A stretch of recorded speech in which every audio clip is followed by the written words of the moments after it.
All that glitters, the child slaves mining minerals for our makeup and cars. ITV News has filmed children as young as 6 working illegally in India digging up mica used to make cosmetics and paint shimmer. It's a deadly job, claiming the lives of 5 children a month.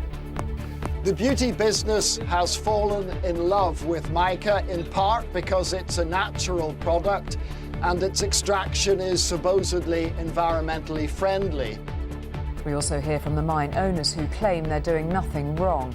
Also on News at 10 tonight. We're arresting you on suspicion of the murder of Helen Bailey. The greedy fiancé who murdered his partner for money. Now police investigate the death of his previous wife. Britain's new top cop, Cressida Dick, makes history as the first female head of the Met. Plus, sexual harassment on Britain's streets. An ITV investigation reveals half of young women have endured abuse. And is this NASA's holy grail, the discovery of a new solar system with planets which could support life?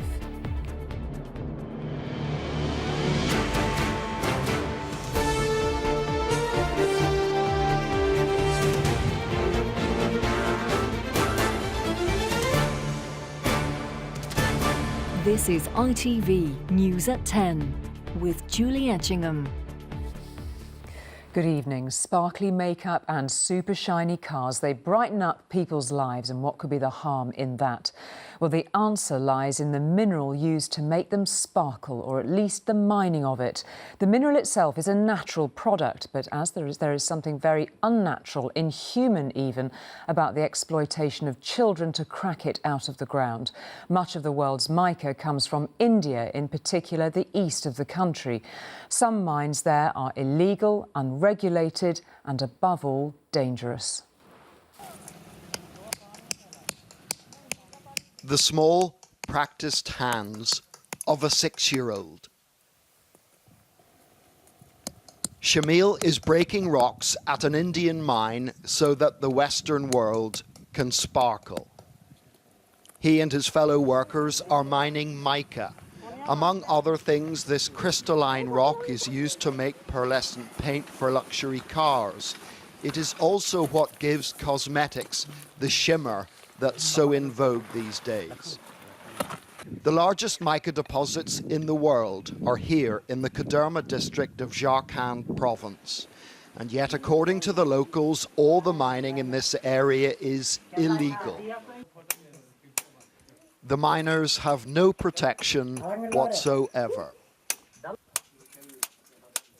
Everybody was reluctant to have us record these pictures.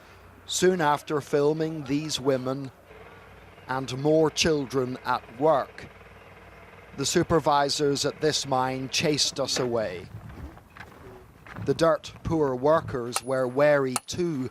Exploited though they are, they feel they have no choice but to tolerate their circumstances.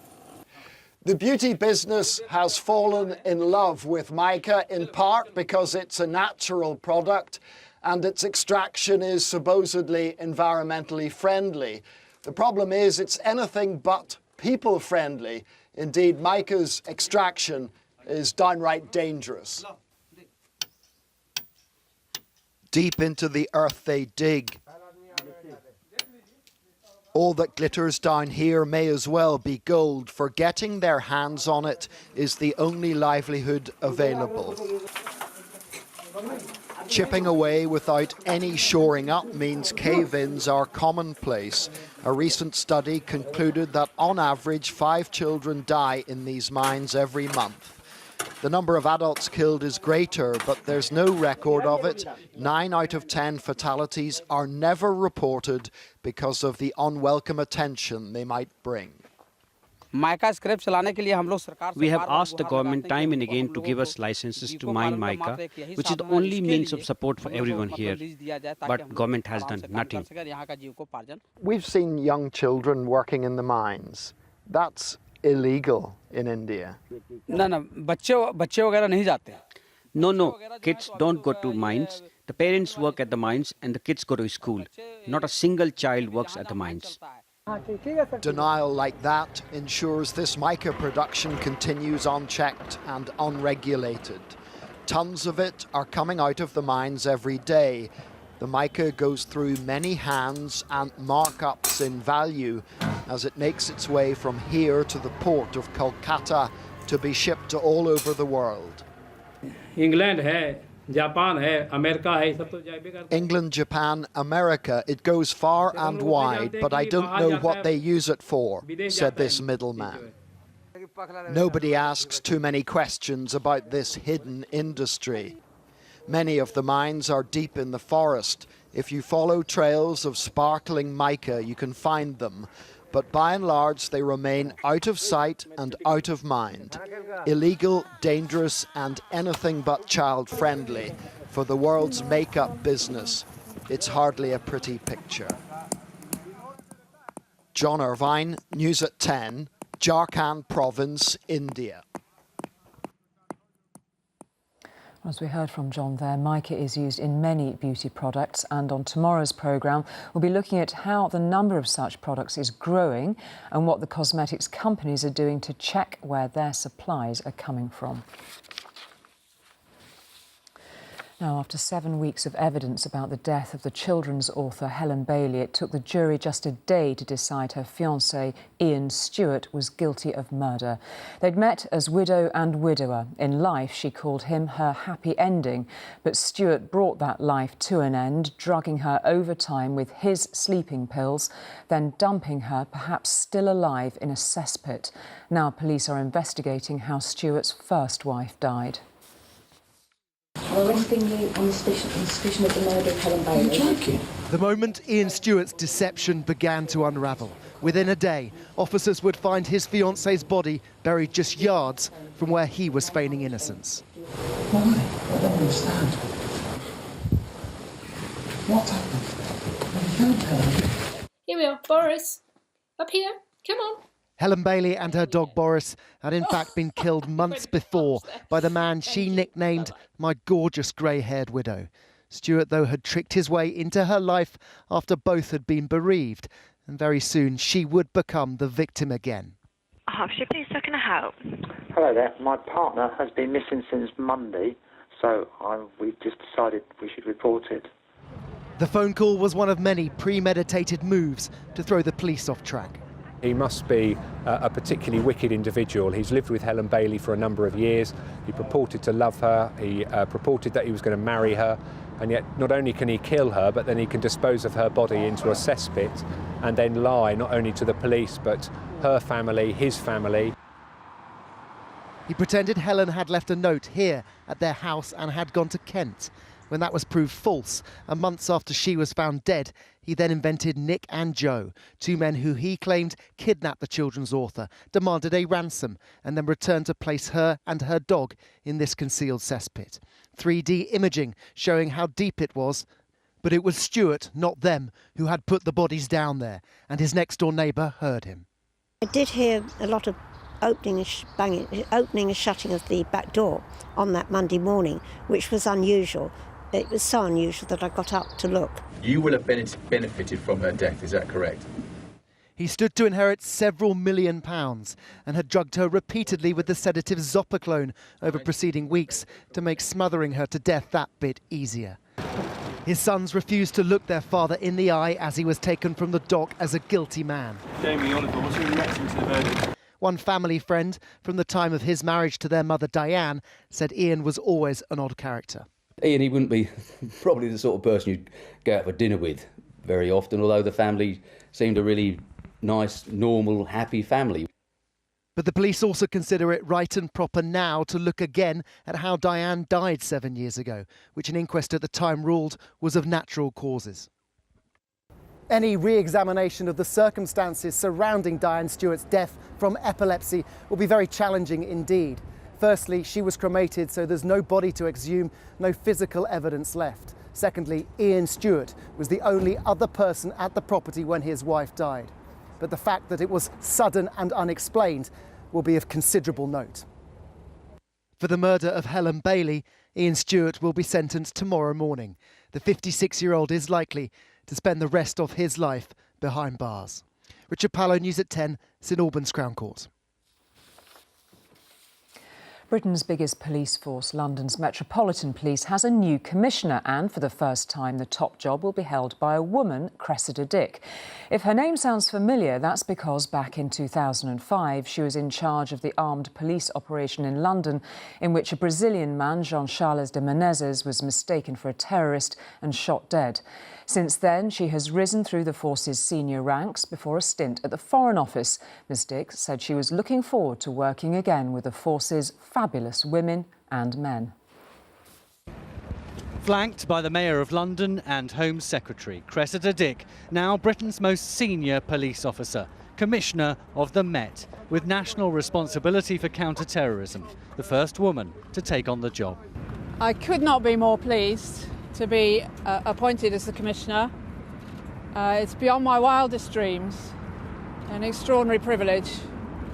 I am very humbled. Publicly very happy to accept the new role, but I'm told that behind the scenes both the Prime Minister and the Home Secretary had to play a part in encouraging Cressida Dick to leave the Foreign Office, where she's been working for the last few years. Cressida Dick has risen to the top through the ranks at the Met.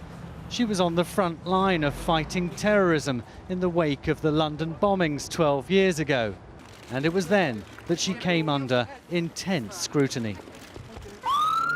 In 2005, Cressida Dick commanded an anti-terror operation which led to an innocent man, Jean-Charles de Menezes, being shot dead by armed police. The tragic error led to a criminal trial and an inquest, but Cressida Dick was cleared of any individual blame. Today, the family of Jean-Charles de Menezes described the promotion of Cressida Dick as offensive. It is a disaster. It is a disaster for me and for my family. We're very, very disappointing. But Cressida Dick was the clear choice. Her counter-terror experience and knowledge of cybercrime seen as precisely what a modern police force needs. Crime is has an evolving change about it. And there are particular challenges in London. I know she cares about the priorities that are also my priorities, about the terror threat in London, about vulnerabilities in this city. And I'm really looking forward to working closely with her to make it a great success. So a significant day for British policing. The three most senior operational police officers, the Met Commissioner and the heads of both the National Crime Agency and Police Chiefs Council are now women. Angus Walker, News at 10, New Scotland Yard.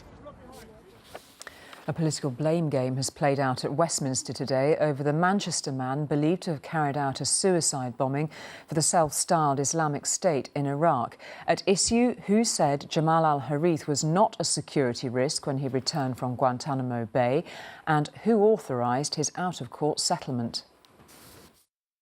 He said he was not a jihadi and sued the government for his imprisonment. Then he went to Syria and became a suicide bomber. Jamal al-Harith's story raises a series of questions for a series of governments. 13 years ago, it was the Blair government which lobbied for al-Harith and others to be released from Guantanamo Bay. The then Foreign Secretary says they thought they could manage him. We did our best to ensure that the people who were being released were people who posed no threat whatsoever. I mean, there was a reason why these guys were in Guantanamo Bay, but that we judged that the risk was one that could be coped with within the British system. Al-Harith was picked up in Afghanistan and imprisoned in Guantanamo in 2002. In 2004 he was released, but 6 years later received up to £1 million from the government in settlement of a compensation claim. In 2014 it then emerged he'd travelled to Syria to fight with so-called Islamic State. The settlement money had been part of a deal to keep the intelligence services from being dragged through open court. No admissions of culpability have been made in settling these cases, and nor have any of the claimants withdrawn their allegation. Today, the former Prime Minister, Tony Blair, accused the Daily Mail of hypocrisy for criticising that deal when the paper and Conservative MPs like Gary Streeter had called for al-Harith's release from Guantanamo in the first place. We were calling for due process. We were really saying that in the United Kingdom, we don't just lock people up and leave them there for years without charge, let alone prosecution. If the person's done something wrong, charge them, if not, release them. And the Mail said they stood by their condemnation of Guantanamo Bay. Tonight, Al-Harith's family's lawyer said the camp had changed him. They describe him as a peaceful and friendly person. When he came back, he was having constant nightmares. He was crying out in the night for people not to hurt him. And they feel the experience utterly changed him. It simply isn't clear when Al-Harith was radicalised, but radicalised he was, and despite being under surveillance, when he returned to the UK, he was still able to go and join IS. All the government will say here today is that it's an intelligence matter and they're not going to comment. Carl Dinnan, News at 10, Westminster. There is still no sign of the convicted murderer who escaped from his prison guards during a visit to a Liverpool hospital yesterday. But police have recovered Sean Walmsley's getaway car, the gold-coloured Volvo used by two armed men to whisk Walmsley away. It was found in the Fazakerley area of the city. The police have traced its previous owner, who sold it about 2 months ago. They want to hear from anyone who's seen it since. Now, in less than 9 hours' time, voters in the Cumbrian constituency of Copeland will start heading into the polling booths and just maybe create a little bit of history. Labour's majority is a modest 2,500. If the Conservatives manage to win, and there is a chance, it'll be the first government by-election victory for 35 years. Today was the final day of campaigning, right up to the wire. The key issues have been Brexit, cuts to local maternity services and the nearby nuclear plant.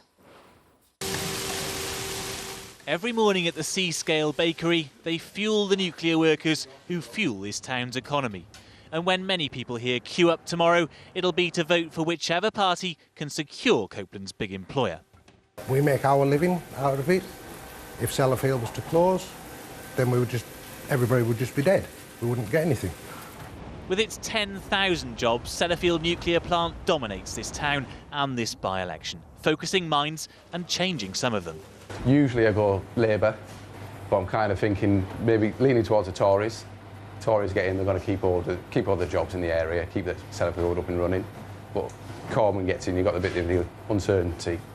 In fact, Sellafield could prove pretty toxic for Labour, along with plans for a new plant. We need to fight for those things. Because while their candidates always supported nuclear, their leader certainly hasn't. I'm behind nuclear, no ifs, no buts. It's our Labour Party policy. Are you sure, though? Because Jeremy Corbyn doesn't always sound like that, does he? I mean, it doesn't tally with a lot of things he's said in the past.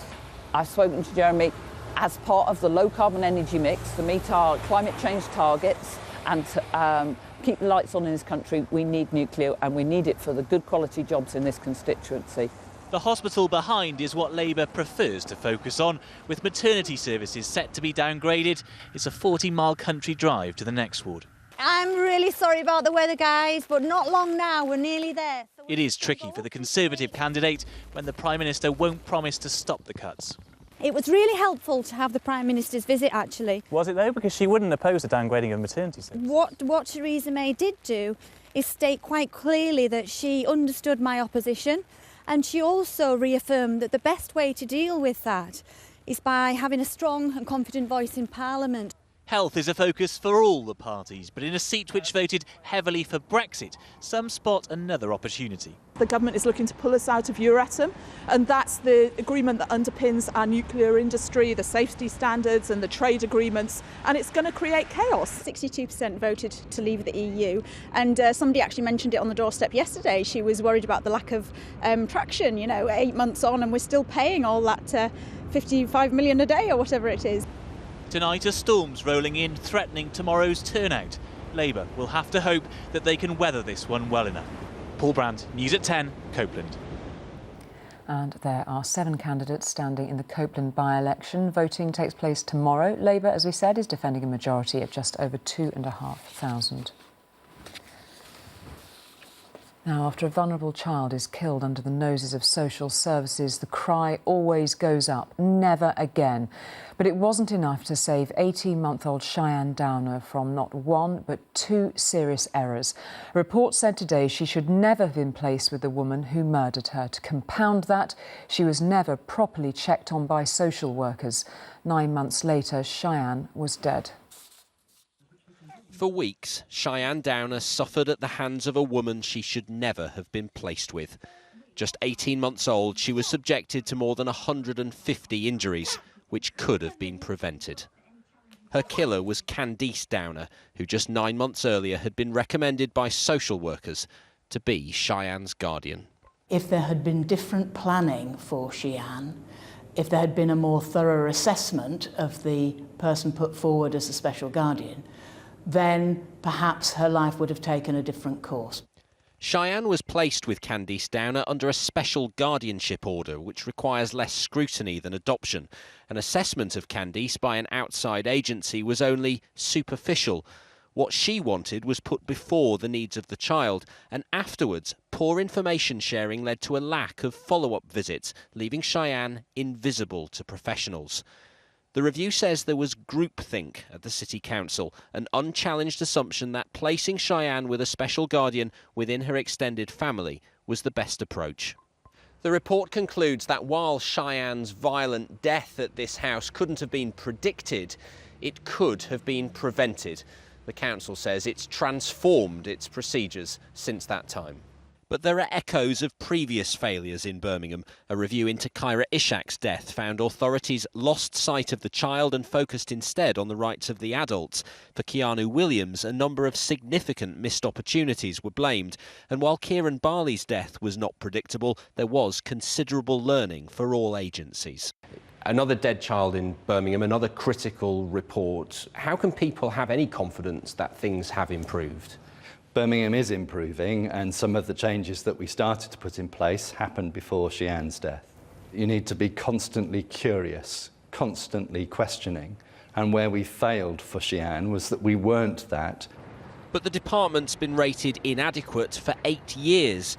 Social workers say there are still problems with caseloads and recruitment. What we shouldn't be doing is blaming social workers for things which are unforeseeable, and we should be making sure that social workers are supported and given the right training and the right management. There was only one person responsible for Cheyenne's death. Candice Downer was jailed for life last year. But in the words of one charity, the disturbing lack of scrutiny left yet another child defenceless at the hands of her killer. Ben Chapman, News at 10, Birmingham. For anyone who thought or hoped that sexual harassment was on the wane, that is certainly not the experience of today's young women, based on the findings of an ITV Tonight investigation. A survey for tomorrow night's programme showed more than half of women aged 18 to 34 had been sexually harassed in public. Of those, 40% feared violence, with 20% actually suffering violence as a result. Spread love, not hate! Out on the streets and up in arms, the Women's March in London last month. But it can be very different if you're a young woman walking around town on your own, even in broad daylight. The Tonight programme sent Naomi Hefter out with an undercover camera in London. She's an absolute soul. Her walk over 4 hours gave a depressing insight into the daily reality of sexual harassment, a barrage of catcalls, car horns and worse. Excuse me, what are you doing? You're taking photos of my legs. For the whole thing. Right, no, I can. No, I don't want my photos. I can take you cannot. Yes, I can. The idea of how we thought it was okay to do that, the entitlement, is just beyond belief.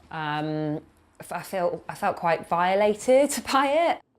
And for those who dismiss such behaviour as banter, Pagan Lily Mottler-Phillips knows how quickly things can escalate, particularly if you try to ignore the perpetrators. First time they come at the alley and they sped off and they shouted, "Are you alright, darling?" The men who harassed her drove their moped straight at her, knocking her unconscious.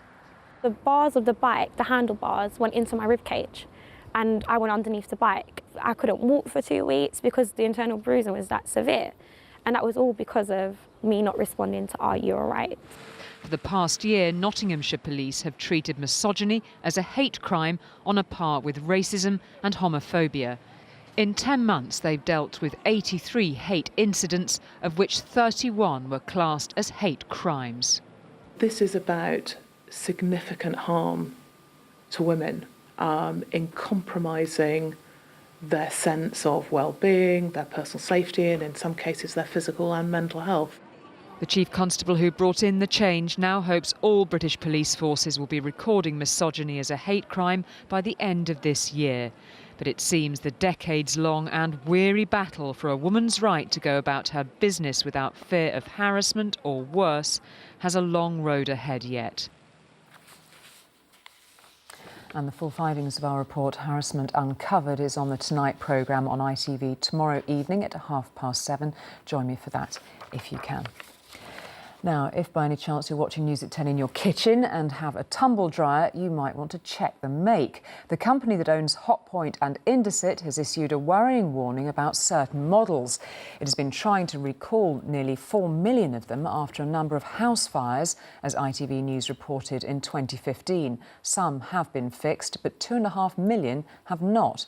Those are the ones to unplug. Now, if you want to know which models they are, we have the full list for you over on our website. Now, finding life in a galaxy far, far away is the stuff of dreams for space scientists. Now, one group from Liverpool has found not one, but 3 or more Earth-sized planets which could be home to oceans and therefore life. That's the good news.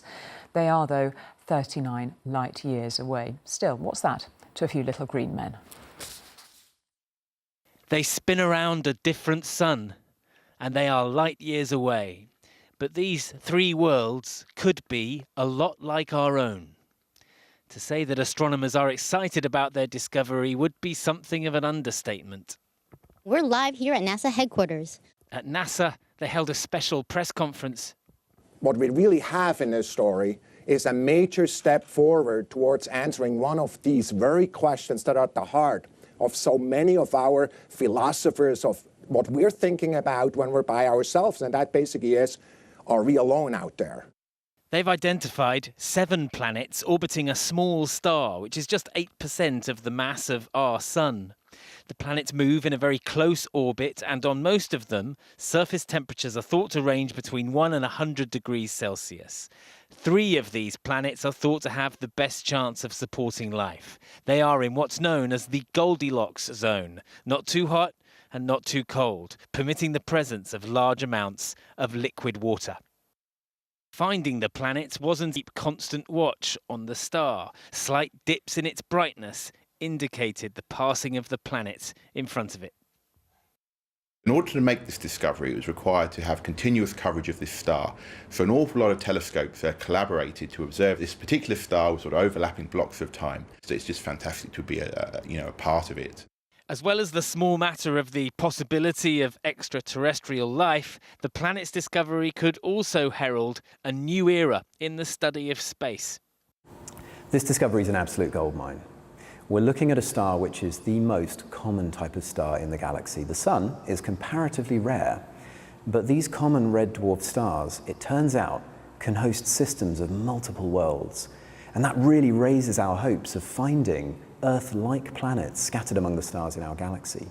TRAPPIST-1 is the name the astronomers have given to the star at the centre of the new system, which is so far away that it would take around 800,000 years to get there. Science will have to make do with stargazing for now. Geraint Vincent, News at 10. And finally, as you may have seen, tonight's Brit Awards weren't just about the musicians of the present and future, but also the past. The real goosebumps moment of the evening was a tribute to George Michael, who died at Christmas, in a duet with Chris Martin of Coldplay. You are the only one to stop my tears, and I'm so scared. It was quite something, and later came the announcement for the album of the year. David Bowie, Black Star. And it was his son, Duncan Jones, who collected the award. Thanks, Brits, and thanks his fans. And for a roundup of who won what at the Brits and some of the red carpet and backstage news, just head to our website. Tom will be here tomorrow at 10 from me and everyone here tonight, though. Good night.